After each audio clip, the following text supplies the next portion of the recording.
Bonjour à tous, je suis très content d'être avec vous ce matin et de vous partager ce que Dieu a fait dans ma vie. Alors moi, je suis l'aîné d'une famille de 4 enfants. J'ai principalement vécu à Québec, mais j'ai été élevé dans la région de Saint-Raymond, dans le comté de Portneuf, où j'ai vécu là, jusqu'à mon secondaire 5 avant de m'en venir à Québec pour mon cégep. Euh, J'étais croyant, pratiquant avec l'Église catholique quand j'étais jeune. Ça s'est poursuivi même jusqu'à l'âge de 19 ans, là, quand j'étais au cégep. Euh, Rien de spécial dans mon enfance, vraiment pas. Quand, en ma deuxième année de cégep, est arrivé un événement au niveau spirituel pour moi qui a été un point tournant. Dans notre famille, il y avait un prêtre qui a fait des choses qui n'étaient pas correctes. En fait, il a essayé de prendre et il a réussi avec d'autres personnes à voler un héritage qui appartenait à ma mère. Alors moi, à ce moment-là, j'ai rejeté la religion, mais j'ai rejeté Dieu aussi complètement de ma vie. Et pour moi, le sentiment de justice, c'est quelque chose d'important. Fait que j'étais vraiment en colère. Euh, j'ai, Dieu m'a protégé de faire des gestes que j'aurais pu regretter pendant longtemps. Donc, merci au Seigneur de m'avoir protégé à ce moment-là. Mais dans les années qui ont suivi, les 7 années qui ont suivi, ma vie tournait beaucoup autour du sport, mais spirituellement, j'ai cherché à peu près dans tout ce qui existait à l'époque. J'ai cherché dans le New Age, j'ai cherché dans les Écarts, j'ai cherché dans plusieurs religions autres. Euh, je cherchais une réponse. J'avais rejeté Dieu, donc il y avait quelque chose d'autre nécessairement pour moi, mais je ne savais pas c'était quoi. Et j'ai expérimenté certaines choses, mais je ne suis pas allé à fond parce qu'il y a des choses pour moi qui étaient illogiques. Puis je ne suis pas allé très, très loin. Je regardais plus dans l'ensemble ce que chacune des religions avait proposé. Puis pour moi, ça ne faisait pas de sens. Donc, quand j'ai rejeté Dieu et la religion, on était en 81 à ce moment-là. 3 ans plus tard, je prenais épouse.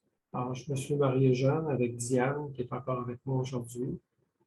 On s'est marié à l'Église catholique à sa demande parce que moi, ça ne m'intéressait pas du tout. Et on a commencé notre vie de couple. On a eu nos premières difficultés en 88, une séparation de 10 mois. Cette séparation-là a eu un effet intéressant sur moi parce que j'étais un gars assez déterminé qui savait ce qu'il voulait et qui était quand même assez dur. Euh, C'était pas facile c'était pas facile à vivre nécessairement. Donc, on a eu une première séparation de 10 mois, on a repris au bout de 10 mois, mais durant cette séparation-là, j'ai commencé à me regarder tel que j'étais au lieu de table en maison. Alors, c'était ma première vraie introspection depuis que j'avais abandonné Dieu. Euh, on a refait un bout ensemble, on a eu une deuxième séparation qui n'a pas été longue, 1 mois. Mais tout ça, ça m'a préparé pour qu'en novembre 89, euh, je faisais partie d'un regroupement d'hommes d'affaires qui, euh, pour les dirigeants de cette organisation-là, c'était important de faire des partages spirituels le dimanche matin. Donc, je suis inutile de vous dire que je suis allergique à Dieu encore à ce moment-là. Je ne le cherche pas du tout. Les gens qui m'approchaient pour me parler de Dieu, de la Bible, de Jésus, j'étais particulièrement agressif avec eux. Je leur disais de ne pas s'embarquer dans cette voie-là parce que ça n'allait pas bien aller pour eux. Donc, Dieu connaissait mon cœur, connaissait qui j'étais difficile d'approche. Alors, il m'a conduit le 12 novembre 89 à travers l'organisation d'hommes d'affaires qui voulait partager l'Évangile le dimanche matin. Il m'a emmené dans un cul-de-sac. C'était vraiment une belle orchestration de sa part. Pour faire court, je me suis ramassé dans la salle où avait lieu la conférence alors que j'ai tout fait pour ne pas y aller. Mais il n'y avait pas d'autre endroit où je pouvais aller. Il faisait froid dehors. Je ne pouvais pas rester dans le véhicule. Je ne pouvais pas retourner à la chambre d'hôtel. Il n'y avait pas d'autres locaux à part les toilettes. Ça ne me tentait pas de passer 3 heures dans les toilettes à attendre que ça finisse. Donc, je me suis assis, puis comme brillant comme j'étais, cette conférence-là était en anglais. Puis il y avait des traducteurs. Moi, je n'étais pas très bon en anglais à l'époque. Donc, je me suis assis à côté de ma femme ce matin-là, puis je savais que ça allait être un partage spirituel parce que c'était annoncé. Donc, je m'installe, puis je ne mets pas le traducteur dans mes oreilles. Là, ma femme, elle me dit, tu ne mets pas ton traducteur? Je dis, non, non, je vais pratiquer mon anglais. En fait, je veux rien savoir. Et Dieu est vraiment un Dieu superbe parce que autant je ne voulais rien savoir, autant il m'attendait dans le détour ce matin-là. Donc, le groupe qui faisait la musique était un groupe qui était vraiment le fun, que j'avais apprécié toute la fin de semaine. Il faisait un bon entertainment, comme on dit. Et là, le premier qui vient à l'avant au micro, c'est lui qui avait organisé la conférence. C'est un homme que je connaissais personnellement. J'avais beaucoup d'estime pour lui. Et la première chose qu'il nous dit, bon, c'est le fun, la business. On est venu ici en fin de semaine pour parler de business puis vous aider dans votre business. Mais la business, ce n'est pas ce qui est le plus important. Ce qui est le plus important, c'est Dieu. Moi, j'avais remis la traduction. Je voulais l'écouter, cet homme-là, parce que c'est un homme pour qui j'avais de l'estime. Puis là, dans ma tête, ça ne fitait pas pantoute. Il parle de Dieu, puis c'est ça qui est le plus important. Puis là, ça tournait pas rond dans ma tête. Donc, quand il est reparti, j'ai enlevé la traduction. On a eu un chant, c'était les jeunes qui chantaient, c'était le fun. Là, il y a après ça, c'est un des conférenciers qui est venu que j'avais particulièrement apprécié dans la fin de semaine. Puis là, il parle en anglais, puis il dit le mot business. Fait que moi, je reprends mon écouteur, puis je le remets pour écouter ce qu'il va dire. Parce que là, lui, il allait parler de business, mais il a dit la même affaire que Tim au début. C'est la business, c'est important, mais c'est pas ça le plus important. Le plus important, c'est Dieu. Et là, deux prises, hein, 2 coups de strike carré dans le front. Puis là, je n'arrive pas à comprendre que ces hommes-là, que je trouve qu'ils ont du sens, que tout ce qu'ils m'ont dit dans la fin de semaine, ça faisait du sens. Les deux me parlent que c'est Dieu qui est le plus important. Il s'en va, un autre chant, puis là, j'enlève la traduction. Puis là, tu sais, il me revient, puis là, il dit, bon, ce matin, c'est le groupe de jeunes qui va donner leur témoignage. Leur groupe de musique s'appelait les Goats. Donc, ils vont donner leur témoignage ce matin. Là, j'avais remis ma traduction parce que c'était Tim qui était en avant, puis je l'écoutais tout le temps, Tim. Là, ils vont donner leur témoignage.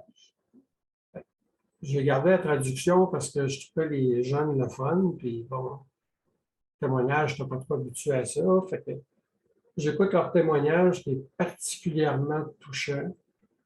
Ils sont 2 frères, une sœur. Il y en a un quatrième dans le groupe, là, mais c'est surtout les 3 jeunes, là, les 2 frères et la sœur qui donnent leur témoignage. Et eux, ils ont perdu leurs parents dans un accident d'auto alors qu'ils étaient relativement jeunes. Alors, c'était très touchant comme histoire et les jeunes ont commencé à parler et à exprimer l'Évangile. Honnêtement, je ne me rappelle pas tous les versets qu'ils ont pu citer, mais ce que je me rappelle clairement, c'est qu'ils ont dit qu'on était tous des pécheurs. Et malgré le fait que j'avais passé Dieu de ma vie, puis tout, là, j'étais bien capable de voir que j'étais un pécheur. Ça, c'était clair. Puis là, dans ce qu'ils ont dit, ça m'a amené à réfléchir, de dire, ce que le prêtre a fait, c'est lui qui l'a fait, c'est pas Dieu. Je le tassais Dieu, puis ça n'avait pas rapport de tasser Dieu. Fait qu'il y a eu une première réconciliation avec Dieu, de comprendre que, dans le fond, le prêtre, ce qu'il a fait, il l'a fait lui, puis moi, j'ai jeté Dieu avec, mais j'aurais jamais dû tasser Dieu de ma vie. Fait que première étape qui se passe dans mon cœur, puis là, il commence à parler qu'on est tous pécheurs, qu'on a besoin d'un sauveur, puis ce sauveur-là, c'est Jésus-Christ. Fait que moi, j'avais appris ça jeune dans la religion catholique, Jésus-Christ, c'est le sauveur, etc. Puis là, je commençais à faire des liens, puis là, j'ai fait le lien que je n'avais probablement jamais fait quand j'étais jeune. Jésus-Christ est venu pour nous sauver de nos péchés. Moi, j'ai toujours vu ça pour l'ensemble de tout le monde. Je ne l'avais jamais vu pour moi personnellement. Donc, euh, ce matin-là, je me souviens que je me suis repenti de mes fautes. J'ai demandé pardon à Dieu pour tout ce que j'avais fait. Et c'est difficile à décrire ce qui s'est passé à ce moment-là, mais j'avais comme des émotions mixtes. C'est comme si on m'avait enlevé 2000 livres de pression de ses épaules quand j'ai demandé pardon à Dieu. C'est comme si tout le poids de mes péchés était disparu d'un coup. Donc, j'étais heureux pour ça. Mais en même temps, j'étais triste parce que c'est comme si j'avais vu ma vie défiler avec tous les péchés que j'avais faits. Lui venait les prendre à ma place. Donc, c'est ça qui s'est passé ce matin-là. Et à la fin, ils ont invité les gens qui avaient fait ce pas de foi-là de s'avancer devant. Alors, je l'ai fait. Et quand je suis sorti des estrades, j'ai perdu la traduction. Fait que je suis allé en avant avec les autres parce qu'on me demandait de le faire, puis je venais de faire ce pas de foi-là. En fait, je venais d'être sauvé. Mais je n'ai rien compris de ce qui s'est dit en avant. Strictement rien.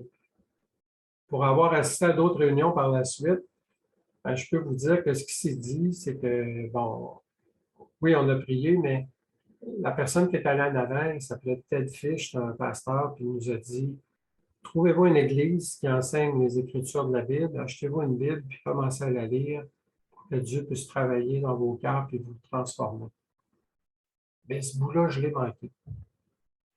Donc, je suis revenu dans les estrades, j'avais les larmes aux yeux, puis là, ben, je m'assois à côté de ma femme qui me regarde, puis qui me regarde en ne comprenant pas ce qui se passe, parce que ça fait 5 ans qu'elle est avec moi et plus, puis qu'il n'y avait aucune possibilité pour elle de parler de Dieu, de parler de Jésus, de parler de quoi que ce soit, ça ne marchait pas. Il n'y en avait pas de discussion, je ne voulais rien savoir.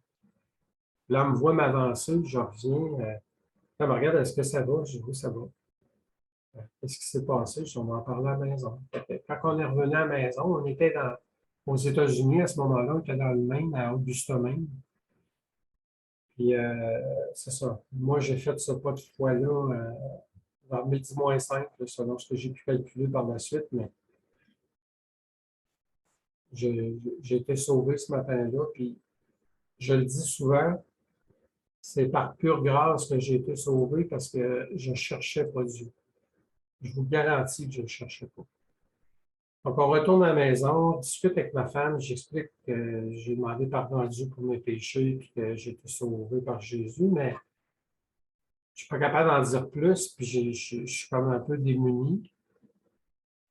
Puis là, on a décidé de retourner à l'Église catholique euh, dans le dimanche suivant, puis on est allé 3 semaines. Puis là, ben, au bout de 3 semaines, je disais à mon épouse, j'ai dit, j'ai besoin de nourriture, mais c'est pas ça. Mais je ne sais pas c'est quoi que j'ai besoin, mais c'est pas ça. J'ai vécu ça dans le passé, puis ça ne m'apporte strictement rien. Si je veux grandir, j'ai besoin d'autres choses, mais je ne sais pas c'est quoi. Parce que je n'avais pas entendu, moi, qu'il fallait lire la Bible. Donc, elle était un peu déçue. Elle dit, bon, tu te dégonfles, blablabla. Je dis, non, non, non, je ne sais pas c'est quoi j'ai besoin, mais je vais trouver. Ça a pris 10 mois. Parce que les congrès qu'il y avait à Québec, j'y allais, mais c'était pas pareil, les partages spirituels, c'était différent. Puis moi, je voulais aller parler avec les speakers ou les gens qui étaient là, puis on ne me donnait pas accès, on ne me permettait pas d'aller leur parler. Donc, je me suis dit, ben, il faut que je retourne aux États-Unis. Ça s'est passé aux États-Unis, je retourne là. Fait que le congrès suivant aux États-Unis, en Caroline du Nord. Hein, monsieur, c'est pas à côté. Mais bon, je vais aller en Caroline du Nord, je veux des réponses. À ce moment-là, Diane est enceinte d'Amélie, notre première. Elle ne peut pas faire le voyage. Euh, pour elle, c'est complètement illogique, ce voyage-là, parce qu'on est fauché, on n'a pas d'argent. Puis Caroline du Nord, ben, c'est des bonnes dépenses. Pas évident, c'est 20 heures de route aller, 20 heures de route revenir. Finalement, il y a quelqu'un qui m'organise un voyage divin, il s'appelle Dieu, qui fait que j'ai pu voyager avec quelqu'un d'autre qui y allait, que je ne connaissais pas vraiment. On a fait le voyage ensemble. Alors, mon frère de sang vient avec moi, puis la personne en question s'appelle Jacques. Et Jacques, c'est un ancien militaire à retraite. Puis, il nous embarque à Québec. Lui, il arrivait du Saguenay-Lac-Saint-Jean. Il nous embarque à Québec, puis on roule. Puis là, on est rendu dans le coin d'Albany. Puis là, il me dit ouais, toi, pourquoi tu vas là principalement? Ben, je dis tu vas trouver ça bizarre, mais moi, je m'en vais à Caroline du Nord, pas pour la business, mais je veux le débloquer spirituellement. Alors, il a freiné, on était sur l'autoroute, il a freiné, il a fait des traces sur l'autoroute. Il s'est rangé sur le bord, puis là, c'est un gars qui est directif, puis il a une bonne voix. Il dit lève-toi, ce truc va causer. On change de siège, puis là, lui, il fouille dans le coffre. Là, moi, je me rassois, puis là, mon frère, il dit ça va-tu? Il dit il est bizarre, hein? Fait que, il se rassoit à côté de moi, il dit décolle. Fait que je décolle. Là, il est un peu frénétique, il ouvre son sac, et il sort une Bible. C'est un chrétien évangélique, c'est un ancien à son église. Puis, c'est pas un hasard que j'ai voyagé avec cet homme-là, parce qu'il connaissait ses Écritures. Et je l'ai épuisé. J'ai posé tellement de questions. J'ai posé des questions à peu près pendant 12 heures. Puis là, à un moment donné, il m'a regardé, il dit là, il était avec la flashlight là, pour répondre, puis tout. Mais il était tellement épuisé, il dit là, qu'on arrête, là. Il dit c'est rare, je dis ça, mais là, il dit il faut que je dorme un peu. Fait qu'il a dormi un peu. Puis là, quand on a arrêté de déjeuner, il a ressorti sa Bible, puis il a continué à répondre à mes questions. J'ai bombardé de questions, mais c'était vraiment extraordinaire parce que Dieu me connaissait. Euh, J'en avais rien à cirer des opinions des gens. Et à chaque fois que je posais une question, il tournait dans les Écritures, il allait chercher les versets et les textes. Il les lisait ou si c'était court, des fois il me le faisait lire ou il faisait lire à mon frère pour me donner la réponse. Et c'était de même tout le long. Il n'y a pas une question où il n'est pas allé dans les Écritures. Ça me prenait cet homme-là. Donc j'ai compris durant le voyage, je m'achète une Bible, puis là, j'ai commencé à témoigner, puis là, c'était pas chic, là, j'étais assez intense. Fait que, les gens qui étaient venus en voyage avec nous autres pour cette conférence-là se sont fait évangéliser solide, je peux vous le dire. Pour revenir à la maison, puis là, j'ai commencé à bombarder ma femme.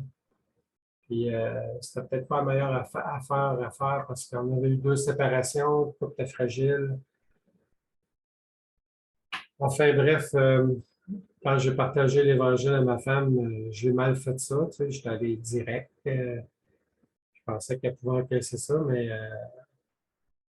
quand j'ai dit que je m'en allais au ciel puis qu'elle, elle s'en allait en enfer, elle m'a dit juste pour t'avoir enduré, je m'en vais au ciel. Fait que j'ai eu le bec cloué solide parce que je n'avais pas grand-chose à répondre à ça. J'avais pas été un mari très fantastique jusque-là. Enfin bref, j'ai acheté une Bible, j'ai commencé à lire la Bible, puis quand j'avais des questionnements par rapport aux Écritures, j'appelais Jacques, qui restait à Alma. Puis, il répondait à mes questions. Lui, il m'encourageait à aller à une église, mais je priais, puis je disais à Jacques, j'ai dit, c'est pas compliqué, si je vais à une église présentement, j'ai plus de couple, j'ai plus de famille. Ça, ma femme, elle ne sera pas capable. Fait que j'ai dit, moi, je vais prier pour que Dieu la sauve, puis qu'elle vienne au Seigneur. Après, on réglera la question de l'Église. Mais honnêtement, je ne me sens pas à l'aise de faire ça. C'est sûr que je fais péter mon couple aux frettes si je vais dans l'Église. Fait qu'il me coachait à distance, puis on se parlait 2, 3 fois par semaine. Puis moi, la parole a commencé à faire effet dans ma vie, en le sens que je changeais des choses, puis je changeais mes comportements, puis je devenais un meilleur mari. C'était pas rapide, là, mais tu sais, il y avait des changements notables. Puis ma femme a commencé à le noter. Ma femme, elle voyait qu'il y avait du changement. Puis, comme je ne pouvais plus parler, ben moi, j'avais juste eu à cœur de dire, chérie, euh, Dieu m'avait donné cette phrase-là pour elle, là, à chaque, puis je le mettais dans mon agenda. Une fois par semaine, je posais la question parce que, et elle, dans sa tête, elle va au ciel parce qu'elle m'a du puis elle était bonne, puis tout le bla. Puis, je disais, Diane, je sais que je m'en vais au ciel. Toi, tu t'en vas où si tu meurs demain matin? Fait que je posais la question et je n'attendais même pas la réponse. Fait qu'elle, les premières fois, c'était ben, je m'en vais au ciel. Puis après ça, je pense que je m'en vais au ciel. Puis je vais peut-être aller au ciel. Puis à un moment donné, il n'y a plus de réponse. Et j'ai vu qu'elle avait commencé à fouiller dans ma Bible pour lire. Fait que j'ai dit, si tu veux de l'aide, elle dit pas de ta part. Fait que, je l'ai mis en contact avec Jacques, puis elle coachait. Fait qu'elle lisait. Puis finalement, moi, je suis venu au Seigneur le 12 novembre 89, puis elle est venue au Seigneur en mois de juillet 91. Donc, c'est extraordinaire. Puis pour moi, la parole de Dieu, j'ai aucun doute dans ma tête que tout ce qui est écrit là, c'est la vérité. Euh, que Dieu nous a livré pour nous, les humains, pour qu'on puisse avancer. Il y a beaucoup de versets que j'ai appris au début de ma vie chrétienne quand j'ai commencé à lire la Bible. Vous vous rappelez que j'étais en business à ce moment-là. Le premier verset que j'ai appris par cœur, que ce livre de la loi ne s'éloigne point de ta bouche, médite-le jour et nuit pour savoir ce qui est écrit, pour savoir ce qui est écrit, et c'est alors que tu auras du succès dans tes entreprises. Donc, c'est un des premiers versets que j'ai appris. J'étais en entreprise. Puis, ben, la Bible est devenue mon livre de chevet. Je le lisais tous les jours. J'ai pris beaucoup de décisions en consultant la Bible. À l'occasion, je posais des questions à des gens pour qu'ils me guident où je trouve les trucs dans la Bible, mais je n'avais rien à cirer des opinions des gens. Puis, depuis le début de ma vie chrétienne, depuis 4, en fait, en 90 que j'ai commencé à lire la Bible, Dieu a toujours répondu à mes interrogations, m'a toujours guidé dans mes choix, m'a toujours été présent pour euh, m'aider à avancer dans la vie parce que honnêtement, puis je sais probablement que c'est la même chose pour vous autres, mais des fois on ne le réalise pas tout le temps, mais je trouve qu'avant d'être avec Dieu, la majorité des décisions que je prenais n'étaient pas nécessairement les meilleures, avec toutes les conséquences que ça engendre. Depuis que j'ai la parole avec moi, je ne suis pas parfait, mais la majorité du temps, je veux savoir ce que Dieu pense de ce que j'ai à faire, de ce que j'ai à décider. Puis quand il m'indique ce que je dois faire, j'en suis fort heureux, je ne me pose pas de questions. Des fois, il me laisse le choix. J'essaie d'être sage parce que la crainte de l'Éternel, c'est le début de la sagesse. Donc, la sagesse, le début de la sagesse, c'est la crainte de l'Éternel, plutôt. Donc, je recherche le conseil de Dieu, comment Dieu voit les choses, comment Dieu peut être bon avec nous. Et par la suite, j'ai eu la chance d'avoir 2 enfants. Euh, les enfants sont au Seigneur. Donc, c'est une grâce aussi de savoir qu'ils sont dans les mains de Dieu. Et je vais toujours le dire, je ne le cherchais pas, c'est lui qui est venu me chercher. J'ai zéro mérite dans tout ça. Puis je vais lui en être reconnaissant éternellement parce que je méritais pas ça.